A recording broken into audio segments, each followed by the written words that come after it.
Olá, boa noite. Boa noite. Em busca de um recomeço. Haitianos que chegaram a Porto Alegre no final de semana aguardam em um abrigo por uma oportunidade de emprego. Segunda fase da Operação Pavlova investiga corrupção no sistema de seguro privado. Economia da reciclagem. Brasil é o país que mais reaproveita latinhas de alumínio. E em Passo Fundo, artesanato dá novas formas a garrafas de vidro que já tinham ido para o lixo. Você vai ver agora os principais fatos do dia, na capital e no interior do estado.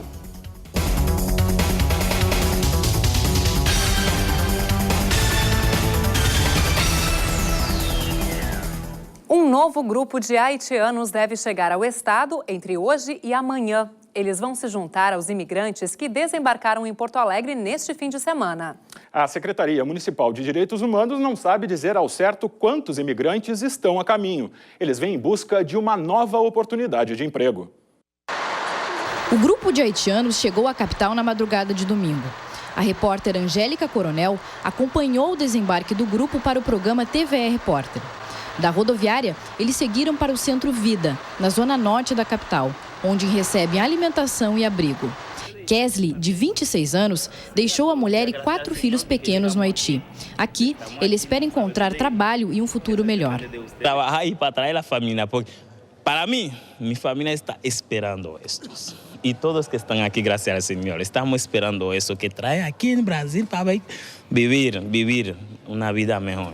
Assim como ele, outros 29 haitianos e 6 senegaleses dividem alojamentos como este, que acomodam cerca de 25 pessoas. A maioria são homens, né? Tem de 18 a 35 anos. Os haitianos, a maioria tem nível superior, 90% tem nível superior, e os senegaleses, a maioria tem ensino médio. E agora veio, mulheres quase nunca vêm, nessa leva que veio um casal. A Fundação Gaúcha do Trabalho e Ação Social, que administra o local, disponibiliza estrutura e acesso à documentação para que possam procurar trabalho. A gente faz, através dos nossos cines, o encaminhamento dessas pessoas para o mercado de trabalho de forma igualitária com os que já estão por aqui, as pessoas do nosso país que buscam um emprego. Tem muita gente oferecendo oferta de trabalho para eles, né? Assim, as ligações aqui são em torno de 30 por dia. Aí a gente está vendo, fazendo tipo uma triagem, se não é trabalho escravo, né? Se paga todas, como é que eu vou dizer, as leis trabalhistas. Ainda nesta segunda, mais 17 imigrantes devem chegar a Porto Alegre. No total, a instituição vai abrigar 53 pessoas. Eles ficam no Centro Vida, a gente vai tentar fazer em torno de 30 dias, né? Até receber o primeiro salário, que não tem como tu largar eles sem salário na cidade. Recebem o primeiro salário, a gente vai tentar colocar que eles aluguem uma moradia. Aí eles se mudam para a moradia, a gente continua fazendo o acompanhamento em torno de 2 meses, se você habitou na cidade, como é que tá? A gente também está vendo um curso de línguas. O Centro Vida está recebendo doações de alimentos, roupas e material de higiene, que podem ser entregues na Avenida Baltazar de Oliveira Garcia, 2132. A Polícia Federal investiga a suspeita de corrupção envolvendo a Superintendência Nacional de Seguros Privados. Um ex-funcionário teria aceitado propina para não intervir em uma seguradora à beira da falência. A segunda fase da Operação Pavlova foi deflagrada na manhã desta segunda-feira em 2 cidades gaúchas. A Polícia Federal cumpriu em Porto Alegre e em Santo Antônio da Patrulha 5 mandados de busca e apreensão e 6 de condução coercitiva, quando os suspeitos são levados para prestar depoimento. Em abril deste ano, a primeira fase da operação revelou que gestores de 2 seguradoras fraudavam contratos para desviar dinheiro. Agora, evidências reunidas pelos investigadores indicam que parte do valor desviado de uma das empresas virava propina. O esquema, basicamente, se concentrava no desvio de valores das companhias seguradoras, que era passado por um intermediário, era uma questão de gestão fraudulenta, apropriação dos valores da companhia. Esses valores eram repassados ao intermediário, e esse intermediário, por sua vez, repassava a essa pessoa que era o beneficiário final, uma pessoa que ocupava um cargo de bastante importância nesse cenário. Segundo a Polícia Federal, o servidor é um ex-superintendente nacional da SUSEP, Superintendência de Seguros Privados. Ele não teve o nome divulgado. A propina seria paga para impedir uma intervenção na seguradora, que estava à beira da falência e acabou entrando em liquidação extrajudicial este ano, depois que o investigado deixou o cargo. A essência mais crucial era de que eles estivessem buscando evitar uma intervenção por parte da SUSEP que acabasse causando a ruína das operações dessas empresas. Teria sido desviado algo em torno de 5 milhões desta companhia, mas não temos ainda como saber exatamente quanto desses 5 milhões podem ter sido repassados a esta pessoa que seria o destinatário final. 3 pessoas foram indiciadas nesta segunda fase da Operação Pavlova. O advogado que intermediava os pagamentos, um ex-superintendente nacional de seguros privados que teria recebido a propina e também uma irmã dele que teria participado do esquema. Eles devem responder por crime contra o sistema financeiro, corrupção ativa e passiva e também lavagem de dinheiro. A polícia também bloqueou bens imóveis dos suspeitos e apreendeu um carro de luxo. O governo do estado liberou mais de R$1 milhão para a conclusão das obras do presídio de Canoas. O dinheiro vai ser investido na construção do acesso externo do prédio e também nas redes de infraestrutura. O presídio vai gerar 2.800 vagas para o sistema penitenciário gaúcho. Dos 4 prédios previstos no projeto, apenas um está pronto. E a integração ônibus-trem-ônibus entre Porto Alegre e Canoas subiu para R$ 7,12. O aumento começou a valer hoje. Já o valor da passagem integração entre os trens urbanos e os ônibus de Canoas subiu para R$ 4,20. O aumento de 40 centavos nas passagens foi autorizado pela Fundação Estadual de Planejamento Metropolitano, a Metroplan. Mas esses preços devem durar pouco, viu? É que daqui a 2 semanas entra em vigor o reajuste anual da tarifa de ônibus em Canoas. E os valores devem subir novamente. Passageiros e trabalhadores do transporte coletivo da capital convivem diariamente com o medo da violência. A sensação de insegurança aumenta principalmente à noite, devido à iluminação precária nas paradas de ônibus e à falta de policiamento. Isolados e com pouca iluminação, alguns terminais e paradas de ônibus se transformam em verdadeiras armadilhas à noite. De ser assaltado e coisa pior aqui, né? Pelo menos essa aqui tá iluminada, por isso que eu venho pegar aqui, porque a de trás da URGS sem condições. Mas para quem não tem alternativa, resta enfrentar o perigo. Beatriz já teve o celular furtado enquanto esperava o ônibus nos terminais do camelódromo. Indignada, ela reagiu. Entregar de mão beijada uma coisa que tu, com sacrifício tu conseguiu, para esses vagabundos aí levarem assim numa boa, não, eu reajo mesmo. Segundo dados da Brigada Militar, de março a junho deste ano foram registrados 10 assaltos a terminais de ônibus no centro da cidade. Outros 11 casos ocorreram em terminais da Farrapos no mesmo período. Para a capitã responsável pelo policiamento das áreas, os números são pequenos, mas não correspondem à realidade. Ou o cidadão não está efetuando o registro, né? Ou quando ele efetua o registro da ocorrência, ele não fornece dados suficientes para serem inseridos no sistema. Para combater esse crime, a Brigada Militar tem reforçado o policiamento próximo a paradas de ônibus nos horários de entrada e saída das empresas. O problema é que quem estuda além desse período não se vê protegido. Na Avenida João Pessoa, as paradas pecam pela falta de iluminação. A cidade hoje está muito perigosa e, na frente de um colégio é uma parada sem iluminação nenhuma, com saída constante de estudantes. É meio estranho. Acho que poderiam ajudar a botar uns postes de iluminação aqui, né? E se a solução é esperar o ônibus, algumas dicas são valiosas. Não ficar sozinho na parada, escolher terminais bem iluminados, prestar atenção ao que acontece ao redor e ligar para o 190 da Brigada Militar ao menor movimento de pessoas suspeitas. E se você é daqueles que utiliza o celular enquanto espera o ônibus, cuidado! O aparelho é o alvo preferido de 90% dos casos envolvendo assaltos a terminais de ônibus. E se isso acontecer com você, saiba que registrar um boletim de ocorrência na delegacia pode ser a melhor forma de ajudar a polícia a evitar esse tipo de crime. Se eu tenho um maior número de ocorrências em determinada rua, é ali que eu vou empregar o policiamento. Então, o indivíduo ele tem que fazer o registro policial para contribuir com o emprego do policiamento ostensivo. Mas enquanto essa realidade não muda, quem sofre são os usuários de ônibus, que à noite e à mercê do perigo precisam ficar assim. Ficar sempre se olhando, né, para todos os lados, se cuidando, né? Porque medo todo mundo tem, né? O sul do estado vai ter sol com muitas nuvens durante o dia. Em Bagé, o aumento da nebulosidade dificulta o aparecimento do sol. A máxima atinge os 19 graus. Em Pelotas, pancadas de chuva e a temperatura chega aos 20 graus. Em Rio Grande, no litoral sul, chuvas isoladas durante todo o dia. A máxima chega aos 22. Assista ainda nesta edição. Reciclagem de latas de alumínio chega a quase 100% no Brasil. E o artesanato em vidro que dá vida nova a garrafas que já tinham ido para o lixo. E logo após o intervalo, confira a primeira reportagem da série sobre os pacientes que vêm à capital gaúcha em busca de tratamento médico. A gente volta já.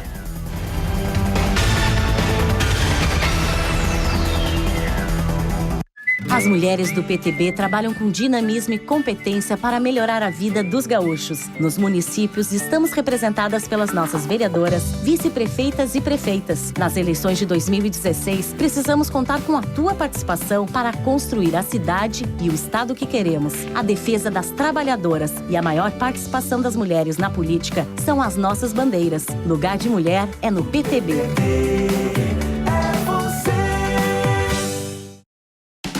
No início da manhã, informações fresquinhas do campo. Do pequeno produtor ao mundo do agronegócio. Uma viagem por várias regiões do país.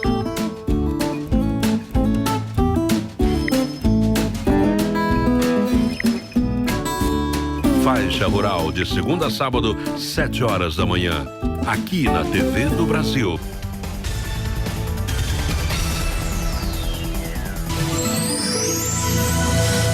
A terça-feira será de tempo instável na região leste do estado. Em Porto Alegre, a chuva predomina. A máxima fica na casa dos 23 graus. Em Guaíba também chove e o dia começa com mínima de 14 graus. No litoral norte, o dia vai ser de muita chuva. Em Tramandaí, a umidade relativa do ar chega a 92%, faz 23 graus. A Secretaria da Saúde confirmou a terceira morte por gripe no estado este ano. A vítima, um homem de 48 anos, morreu na semana passada, em Porto Alegre. Ele tinha diabetes e não havia se vacinado contra a doença. O subtipo do vírus que provocou a morte não foi divulgado. Aqui no estado, 84% do público-alvo da campanha já foi vacinado. Quem ainda não se vacinou deve procurar uma unidade de saúde. Em Porto Alegre, gestantes, crianças e idosos seguem recebendo as doses até o fim dos estoques. Em Canoas, na região metropolitana, a vacinação foi ampliada para toda a população. E hoje, um protesto contra a redução da maioridade penal chamou a atenção de quem passava pela Avenida Padre Cacique, uma das principais vias de ligação entre o centro e a zona sul da capital. 171 cruzes foram fincadas no canteiro central da Rótula das Cuias. A ação, liderada pelo Instituto Tolerância, é contra a emenda de número 171, que reduz de 18 para 16 anos a idade penal para crimes considerados graves. A maioridade penal vai ser votada amanhã pelo Congresso Nacional. E a legalização das drogas voltou a ser debatida hoje em Porto Alegre. O deputado federal Jean Willis, do PSOL do Rio de Janeiro, veio falar sobre seu projeto de lei que defende a legalização de parte das drogas ilícitas como forma de combater a violência. Willis disse que hoje a venda e o consumo da maconha estão liberados no Brasil. Qualquer pessoa consome maconha e pode comprar maconha quando quiser.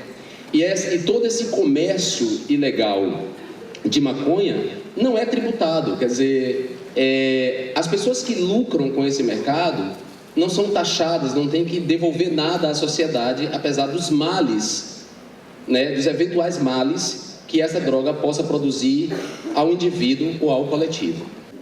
Além de gerar tributos que poderiam ser investidos em campanhas de prevenção e tratamento de usuários, a legalização daria maior controle sobre a qualidade do que é consumido. O projeto de lei também propõe mudança na legislação de álcool e cigarros, que são considerados porta de entrada para drogas mais pesadas. Só no ano passado, o turismo de saúde movimentou 7,5 milhões de reais aqui no Rio Grande do Sul. Mais de 2.800 pacientes de outros estados vieram a Porto Alegre em busca de cura ou tratamento. É a vida das pessoas, as expectativas e a esperança no futuro. É o que você vê agora na primeira reportagem especial sobre o turismo de saúde no estado.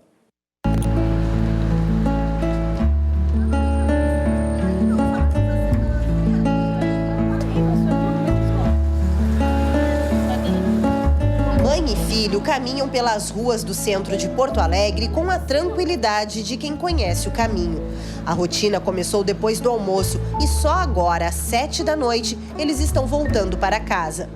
Entram no pequeno apartamento e em seguida chegam o irmão mais novo e a avó. Parece a rotina normal de uma família porto-alegrense, mas é vida de turistas. Apesar de morar em Porto Alegre há mais de 2 anos, tanto o Daniel, que saiu lá de Aracaju, quanto a mãe dele, a Vanessa, são considerados turistas e de um tipo muito especial, o turismo em saúde, que atrai muita gente para a capital gaúcha. No apartamento repassado pela família de um outro paciente de transplante, ela se divide entre os cuidados com o filho e os novos hábitos, como o chimarrão. Mas sente falta do apoio do governo de Sergipe. Como eles me negaram o oxigênio para Daniel sem oxigênio, Daniel não ia viver. Então, aí eu botei na justiça. Só que mesmo na justiça, de setembro de 2013 até hoje, não me mandam R$1. Fica só enrolando. E eu tendo que viver de ajuda, aluguel atrasado, tudo isso atrasa. Vanessa e Daniel conhecem muito bem os corredores, elevadores e salas do Complexo Hospitalar da Santa Casa de Porto Alegre. Até alguns procedimentos clínicos já são conhecidos pelos dois.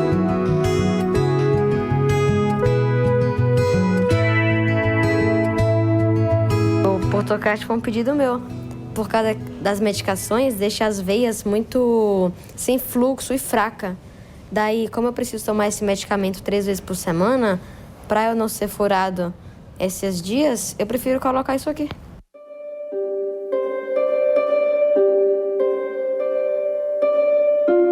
Ele é um paciente atípico. No caso, ele tem uma dor no pé, hoje, amanhã ele tem uma dor na cabeça, que não tem nada a ver. Aí ele tem que estar aí juntando o quebra-cabeça. Então, eu em casa sempre estou observando. O caso do Daniel é uma doença rara, chamada bronquite obliterante. Foram anos de tratamento até ser necessário o transplante. Vanessa e Daniel saíram de Aracaju apenas com a esperança. Foi dia 31 a consulta dele com a equipe, a gente chegou aqui no dia 30, à noite. Na verdade, teve até porque a empresa aérea disse que ia fazer algo, disse que ia trazer a gente até o local, né, para ficar tudo, e não fizeram isso. E graças a Deus, teve até um médico no aeroporto que se disponibilizou e pegou a ambulância do aeroporto, que não se faz isso, e veio trazer a gente no local de destino. Daquele momento até o dia do transplante foi uma espera de 14 meses. Como não podiam voltar para Aracaju, o jeito foi fazer amizades aqui mesmo. Já tem um carinho pelos pacientes. Principalmente por todos, né? Mas as crianças, elas nos cativam mais, né? A gente tem, às vezes, telefone dos pacientes, a gente tem Facebook dos pacientes, e se comunica, e sente saudade, tira foto, né? Então, o Daniel vai ser né? Como chegou agora, mas eu já conhecia ele, né? Da campanha, do pré-transplante, eu conheci ele da campanha da TV e de visitar no 5º andar. E agora que ele tá aqui, a gente vai se apegando, né? Aí quando eles dão alta, encontra no corredor ou pede para eles virem nos visitar na consulta. E amanhã, o tratamento para reforçar a saúde antes e depois dos transplantes. Você pode conferir a íntegra do TVE Repórter sobre o turismo de saúde na página da TVE na internet. Dezenas de cães e gatos ganharam um lar neste fim de semana em mais uma edição do programa Me Adota. Muita gente aderiu à campanha e levou um bichinho para casa.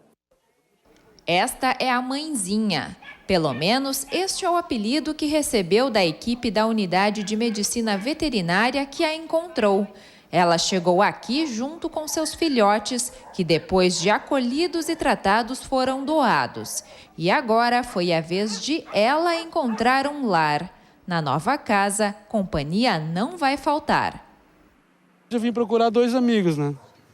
Por causa que a gente se sente muito sozinho e os animais fazem parte desse contexto da vida do ser humano, né? Principalmente os animais domésticos. Então, é uma companhia, né? Ao todo, 139 animais estão em tratamento ou já prontos para a adoção. Eles foram encontrados em situação de vulnerabilidade, após terem sido maltratados ou abandonados. Todos os animais que chegam aqui são desverminados, vacinados, castrados e recebem microchips. E então são liberados para a adoção. E mesmo depois de ganharem um lar, eles têm vacinação e atendimento veterinário de graça garantidos. As portas da unidade na Lomba do Pinheiro estão abertas todos os dias para quem quiser adotar um animal. Mas a feira acontece no último sábado de cada mês. As médicas veterinárias auxiliam na escolha do bichinho ideal para cada família, para que não haja novo abandono. A principal regra é estar disposto a dar amor. As pessoas que vêm adotar, elas já vêm abertas às possibilidades. Então, elas vêm conhecer os animais que têm e muitas vezes dizem, eu quero que o animal me escolha.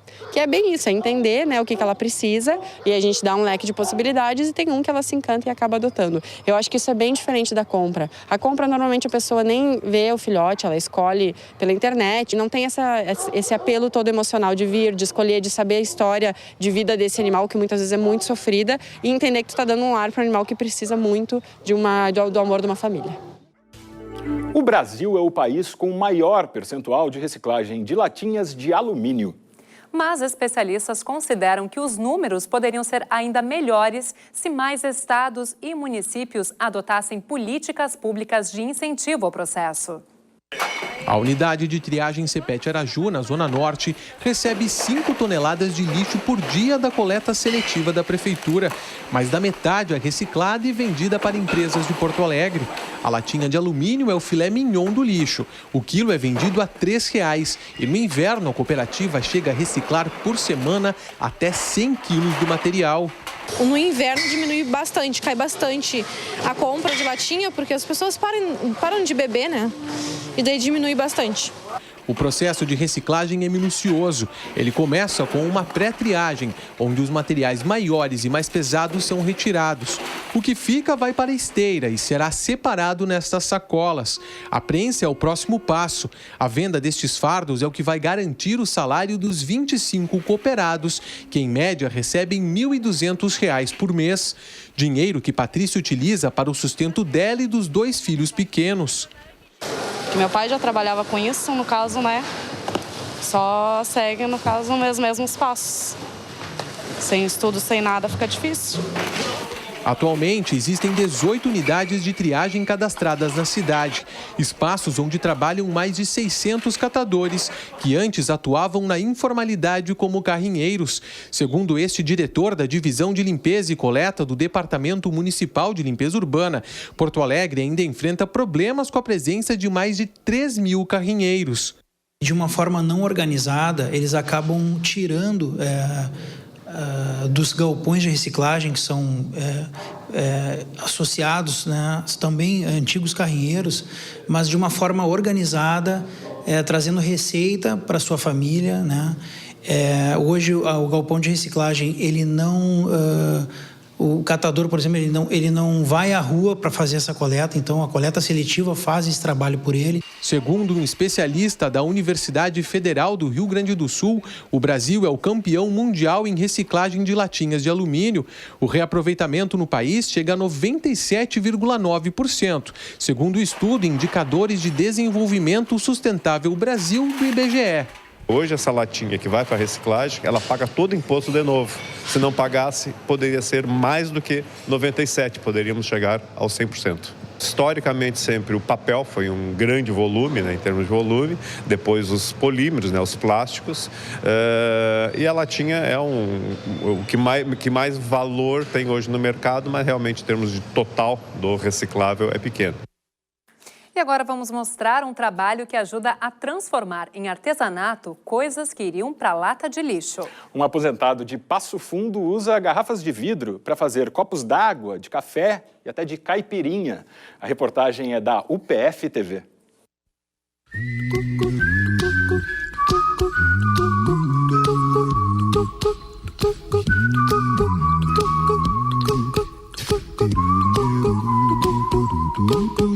Eu comecei a cortar garrafa, litro, garrafão, de tudo, faço copo, licoeira, bomboniere, faço sino de vento, dá pra fazer de tudo um pouco com o vidro. Né? Cada vez mais eu me apaixono pelo vidro para trabalhar com ele. 64 anos, os últimos 15 dedicados ao trabalho de reciclagem do vidro. Na garagem, ele guarda uma preciosidade que sai, sabe da onde? Vem da rua.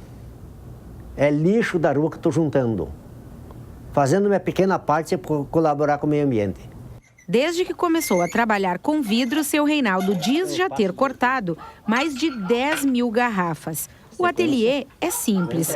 Foi montado em uma peça atrás da casa onde mora. E é neste espaço que ele dá utilidade ao lixo. Eu corto praticamente por choque térmico. Hoje o choque térmico, eu ligo a resistência, né? Aí para lixar, trabalha com a circularzinha. Só que o normal da circular é a velocidade muito alta, lixa mais rápido, faz o trabalho bem mais rápido. A licoreira ou bomboniere, no mínimo que me dá meio dia de serviço para fazê-lo. E os copos? Os copos, depende da garrafa. Essa aqui, que é o mais prático que tem de trabalhar, eu faço a base de 6 copos por hora, 6, 7 por hora.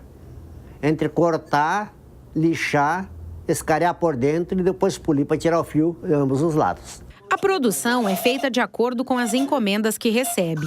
Em média, seu Reinaldo faz 40 peças por dia e os preços de venda variam de R$2 a R$30. Ainda é muito pequena a aceitação do material reciclado, porque não só o vidro, muito outro material pode ser transformado numa segunda matéria-prima, pode utilizar para muita coisa. Porque o pessoal não tem a consciência ecológica de preservar um pouco, de ajudar a nossa natureza, reciclando cada vez mais.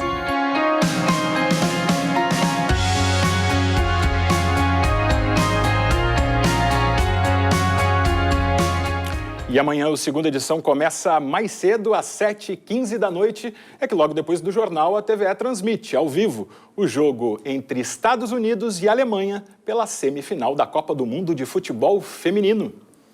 Então, até amanhã às 7h15 e uma boa noite para você. Boa noite e até amanhã.